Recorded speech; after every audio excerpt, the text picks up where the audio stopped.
mwanzo wetu upya pamoja naye. Tunapoenda kuomba mchana wa leo, omba ushirika na Mungu. Hakuna kitu ambacho tulimpa mpaka aje atufie. Ni upendo wake, na upendo huo ndio ulimsukuma yeye akatupa vyote.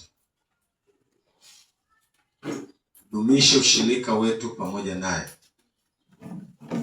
ili kusudi ajapo mara ya pili twaye kwa ajili ya uzima wa milele.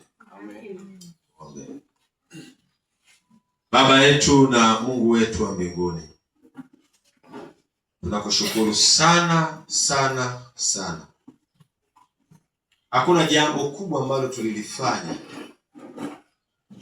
ambalo likakushawishi na ukapendezwa nalo mpaka ukaja ukajitoa kafara pale msalabani, isipokuwa ni kwa tamaa zetu, ujinga wetu ndio ambao ulikufanya wewe ukamwaga damu. Kwa pendo kuu ambalo umelionyesha kwetu, nasi leo hii tunajikabidhi mikononi mwako. Wenda kwa namna moja ama nyingine tulitanga mbali, tukasahau pendo lako la thamani kwetu. Kila ukitutazama unaona ya kwamba hatuthamini kifo chako. Yesu, tunaomba utusamehe. Napitia changamoto nyingi na ngumu, lakini lipo tumaini kwa kuwa tupo pamoja na wewe. Baba, kila mmoja wetu anasema na wewe. Ni mtumishi wako leo niita kwa zamu yangu kwa wiki hii, umenitumia kwa namna ya pekee kupitia maneno yote yakaniandae mimi na wengine kwa ajili ya uzima wa milele. Tunajikabidhi mikononi mwako mchana wa leo. Tunaomba Bwana, kama tulipoteza ushirika pamoja na wewe, mchana wa leo tunaurudisha ushirika huu. Tunajikabidhi mikononi mwako. Kwako ndipo mahali ambapo tunapata tumaini. Kwako ndipo mahali ambapo tunapata faraja. Asante Bwana na Mwokozi wa maisha yetu. Tufunike na wingi wa utukufu wako.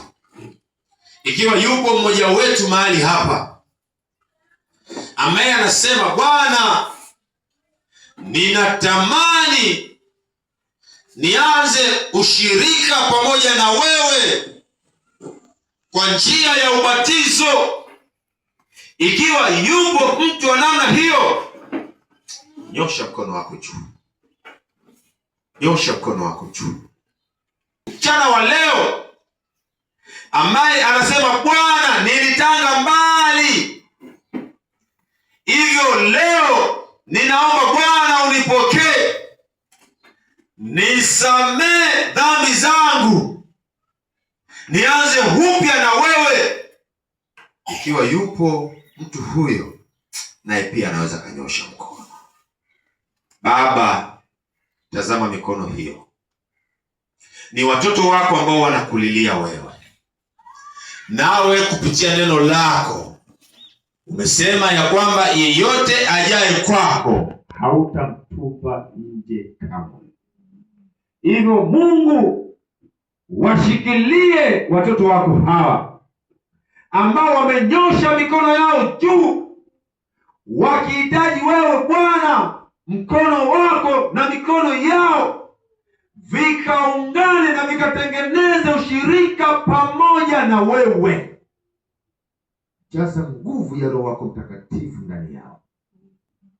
Na ikiwa yupo mmoja wetu ambaye anasumbuliwa na nguvu za giza, mapepo, Baba, mchana wa leo tunamuombea kwa mamlaka ya jina la Yesu.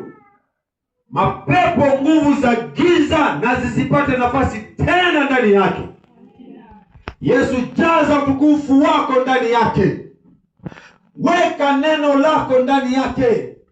Weka makao yako ndani yake, ili kupitia hekalu lake ambalo ndilo mwili wake, Baba akakutukuza wewe. Asante Mungu kwa kuwa tunaamini umesikia. Asante Mungu kwa kuwa tunaamini umejibu. Tutendee hivyo na kuzidi, kwa jina la Yesu tumeomba na kuamini. Amen. Mungu awabariki sana. Huo ndio ulikuwa mwisho wa somo letu la leo. Mara tu baada ya kusema maneno hayo, kwa jina anaitwa Mwinjilisti Paul Simuyemba, ni mume wa mke mmoja. Bwana asifiwe. Na mke wangu anawasalimieni sana.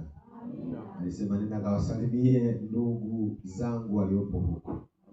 Nami nimezileta salamu hizo. Ninasema Mungu awabariki sana. Tazidi kushirikiana na kuwa pamoja na kuonana. Lakini ombi kuu ni kwamba tusipoonana tena, basi tuonane katika ufalme wa mbinguni. Mungu awabariki sana.